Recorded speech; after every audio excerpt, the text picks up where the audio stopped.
téléspectateurs, merci de votre fidélité sans cesse renouvelée à votre programme préféré Horizon Afrique. Mon invité ce soir est connu pour ses excellentes contributions et d'ailleurs positives dans la marche de la citoyenneté au Sénégal, en Afrique de façon générale.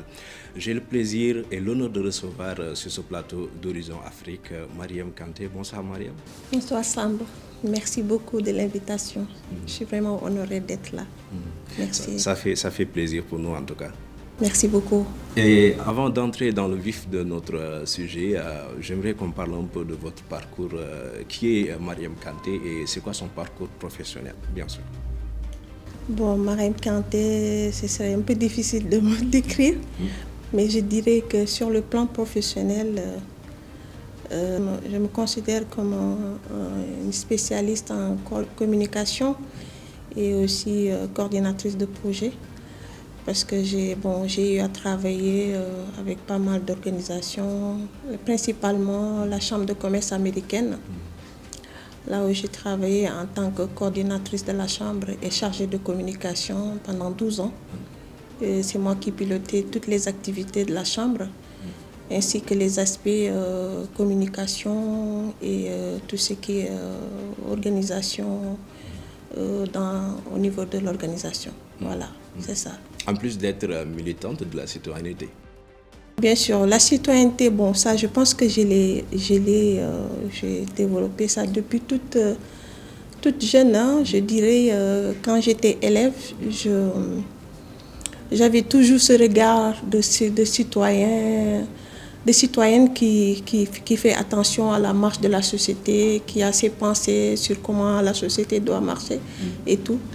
Et je pense que c'est ça. Bon, étant élève, je me rappelle que j'avais des petits carnets dans lesquels je notais, par exemple, mes pensées. Je ne les partageais pas, mais j'étais toujours celle qui était là à penser sur la marche de la société, sur des sujets qui touchent la société. Exactement. Et justement, vous avez toujours la plume trempée dans la citoyenneté, parce qu'effectivement, avec votre projet Plume Citoyenne, qui vous a rendu célèbre à travers les réseaux sociaux et même dans l'espace public sénégalais, c'est quoi aujourd'hui l'idée de mettre en place Plume Citoyenne?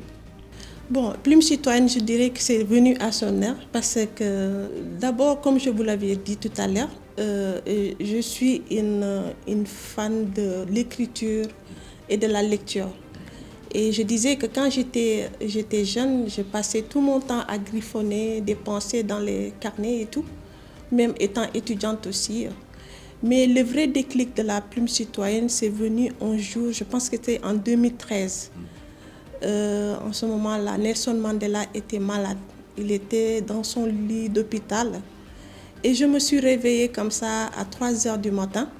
Parce que la veille, j'avais laissé un peu le robinet ouvert. Parce qu'en ces temps-là, les robinets étaient fermés, il n'y avait pas d'eau. Donc j'avais laissé les robinets ouverts pour que je puisse avoir un peu d'eau. Et là, subitement, j'ai pensé à Nelson Mandela à 3 heures du matin. Je me suis réveillée, je lui ai rendu hommage à travers un titre que j'appelle Good Job Madiba. Parce que pour tout ce qu'il a fait à l'humanité, tout le travail qu'il a rendu à l'humanité, et qu'aujourd'hui il est là sur son lit d'hôpital, ce n'est pas fortuit. C'est parce que c'est un destin, c'était son destin de se battre pour la liberté, de se battre pour la démocratie, de se battre pour la justice. Et là, moi, en tant que simple citoyenne, loin de l'Afrique du Sud, mais je pensais à lui et j'ai commencé à écrire. Et là, j'ai pas publié le texte, je l'ai gardé dans mon iPad. Le texte que vous avez écrit en 2013? Oui, et c'est en décembre, quand il est décédé, le 5 décembre, que j'ai publié le texte. Et c'est à partir, je crois que c'est le déclic, c'est ça qui a fait...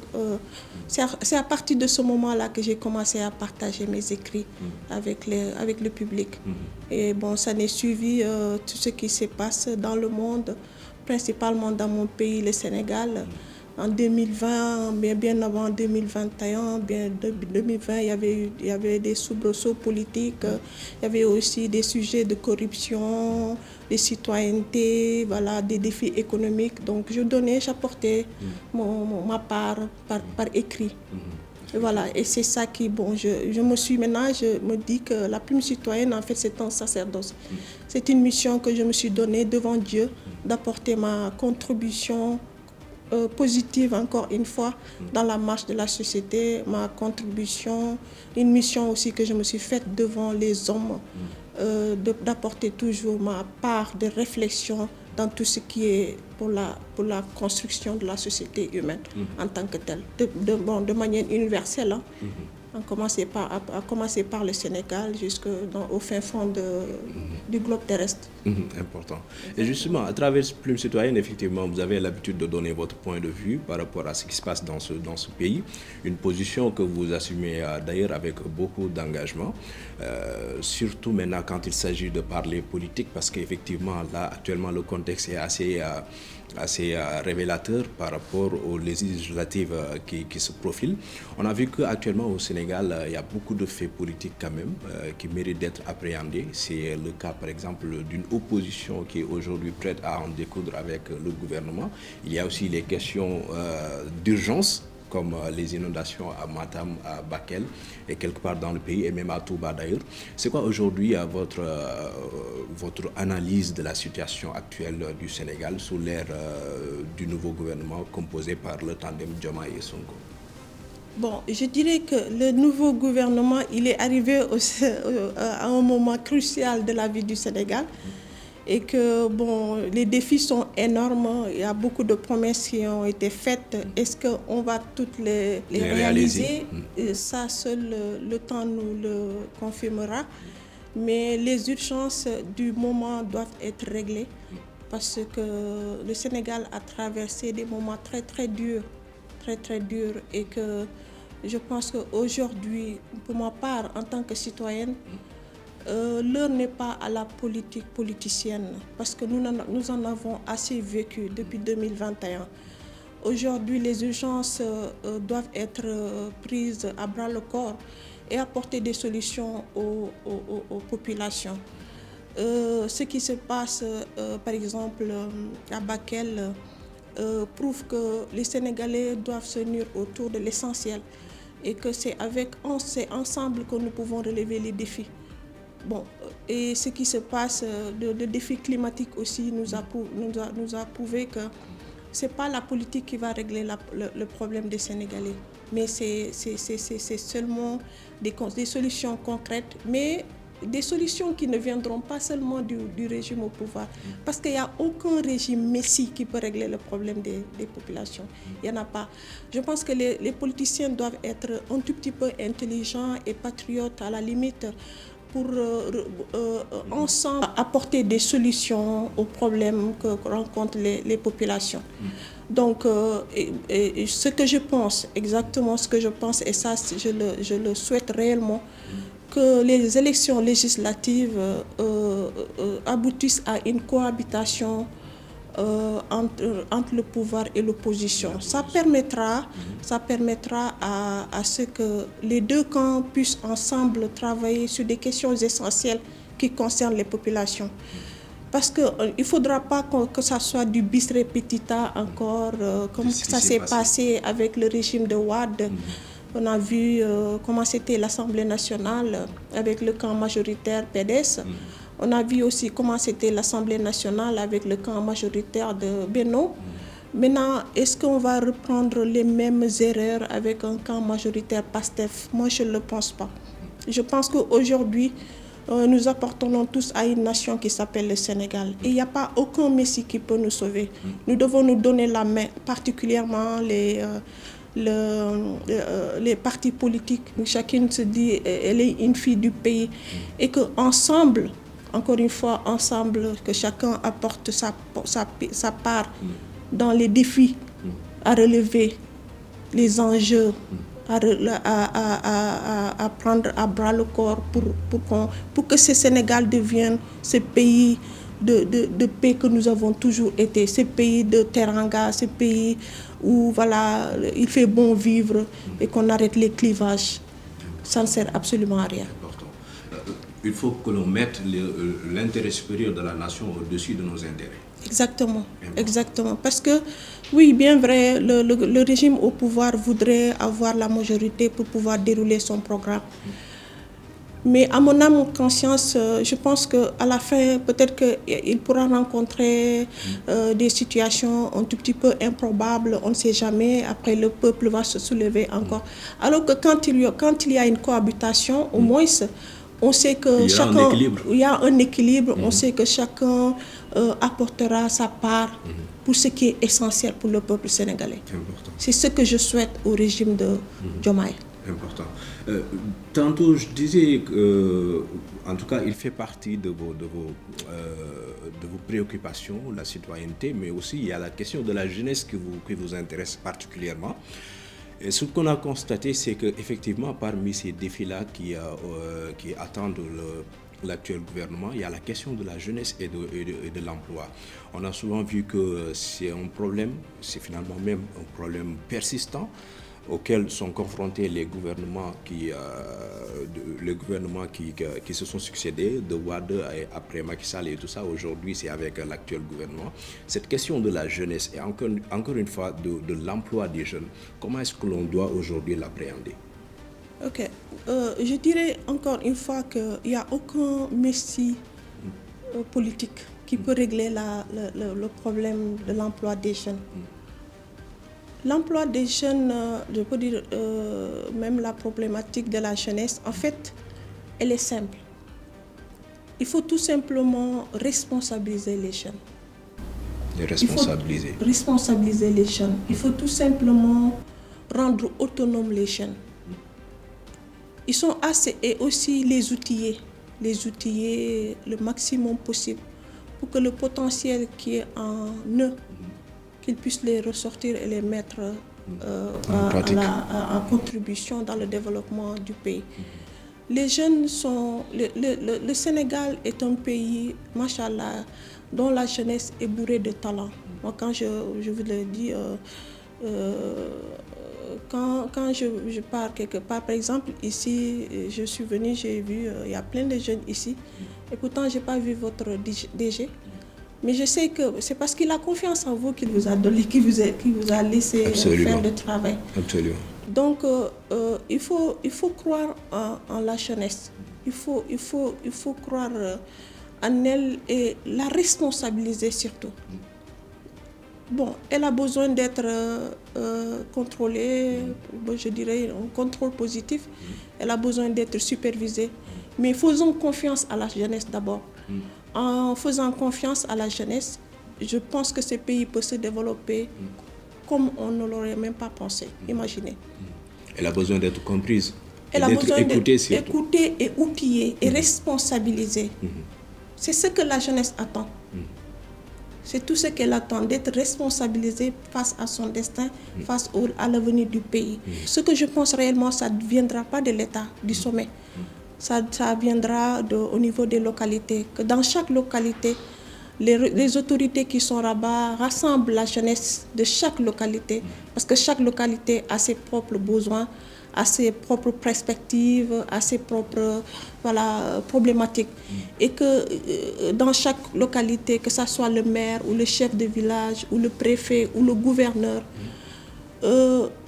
rassemble les jeunes de cette localité. Et au niveau du sommet, on leur donne les outils nécessaires pour développer la localité. En faisant cela, on fera un maillage de tous les territoires pour donner l'importance et la responsabilité aux jeunes de pouvoir participer à la vie de la nation et au développement du pays. Donc c'est ça, quand on voit ces jeunes-là prendre les pirogues et partir. Il y a dans un des articles de ma plume citoyenne, je disais que, en fait, mais quand on a peur, quand on a réellement peur, c'est parce qu'on a un choix. La peur, c'est une question de choix. C'est-à-dire on a peur parce qu'il y a quelqu'un qui va nous venir en secours. Mais cette jeunesse qui prend la pirogue et part n'a pas peur. Elle n'a pas peur. Elle n'a peur de rien du tout. Donc ça veut dire parce qu'elle n'a vu aucune alternative possible. C'est pour cela, allant face à la mer, allant face à la mort.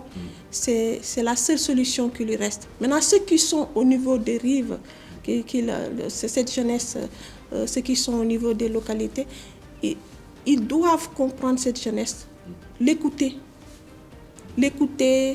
et surtout l'écoute.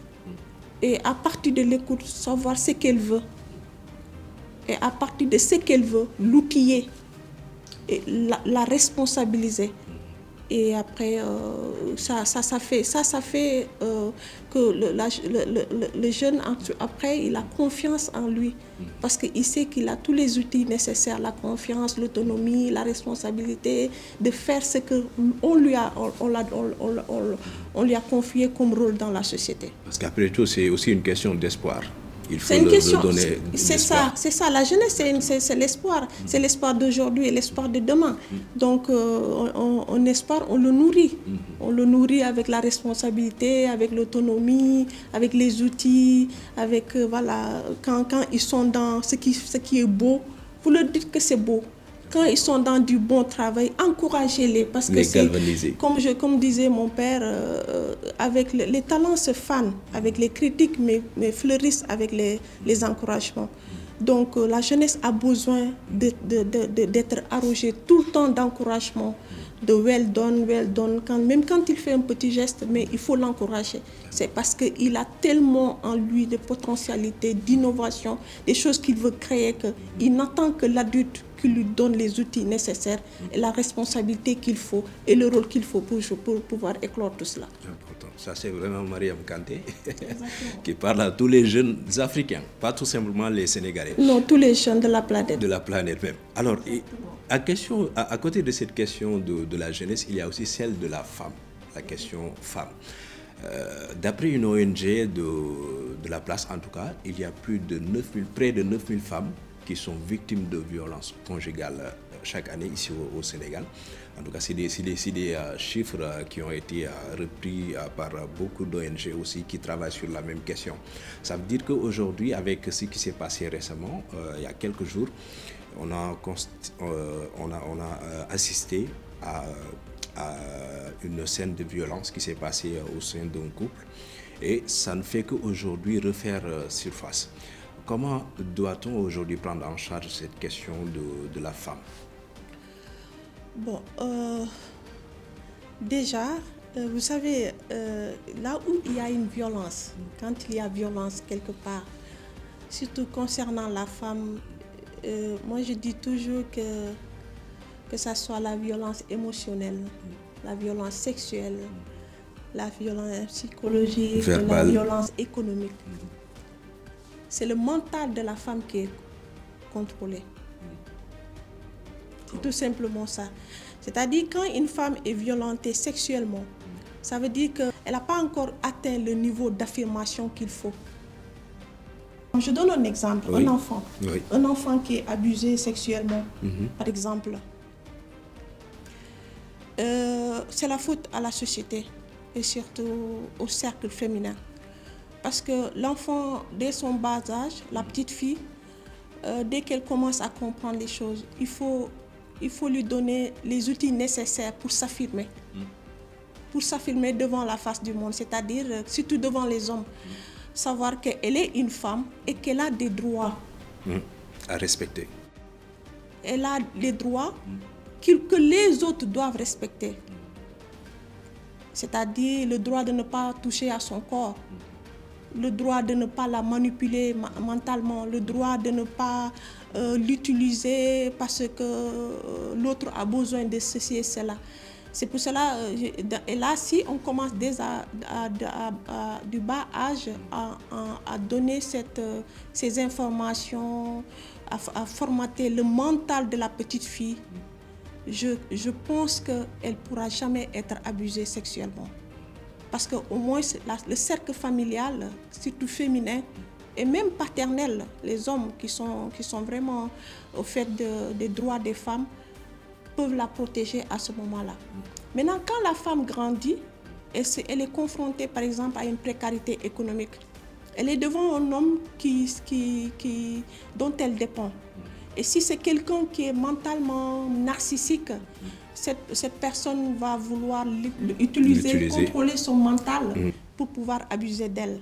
C'est ça qui fait qu'il y a toujours ce problème de violence physique, verbale et tout, parce qu'il y a le contrôle du mental. C'est pour cela qu'il est important de s'affirmer très tôt et d'aider à la femme de s'affirmer très tôt, de savoir qui elle est, ce qu'elle vaut et qui elle est dans la société, dans le cercle familial, en tant que femme, en tant que jeune fille d'abord, de petite fille, quels sont ses droits, quels sont ses devoirs. En tant que jeune fille, quels sont ses droits, quels sont ses devoirs. En tant que femme, quels sont ses droits et quels sont ses devoirs dans la société. Parce que la femme, elle est incontournable dans la société. Quand une société est bien, la femme est bien. Quand la femme est bien, la société est bien. Quand la femme n'est pas bien, la société n'est pas bien. Et donc, on doit faire attention à comment formater le mental de la femme de telle sorte qu'elle fasse toujours attention quand elle est en face d'un prédateur sexuel ou un prédateur manipulateur ou un narcissique ou quelqu'un qui veut tout simplement l'utiliser à des fins un peu égoïstes ou violentes, quelque chose comme ça. Important. J'aurais bien aimé continuer vraiment à vous écouter et à discuter avec vous, mais malheureusement, compte tenu du temps qui nous est donné, mon réalisateur vient de me signaler qu'on a totalement épuisé le temps imparti. Mais j'imagine qu'on aura un autre rendez-vous dans Horizon Afrique, bien sûr. Avec plaisir. Avec plaisir. Merci en tout cas, merci d'être passé dans Horizon Afrique. Merci beaucoup, c'est moi qui vous remercie et je félicite déjà la maison. Je vois qu'il y a du beau travail qui est fait ici et c'est très très professionnel. C'est parce que je pense que celui qui est à la tête du projet croit en son projet. C'est quand on croit en quelque chose qu'on le reçoit parfaitement. Et là, il l'a reçu parfaitement. Merci. Et bonne continuation. Merci beaucoup. Il mérite tous les hommages, Eric Favre. Donc, de l'autre côté du monde, nous le saluons. Et vous donnons rendez-vous très prochainement pour un autre numéro de Horizon Afrique.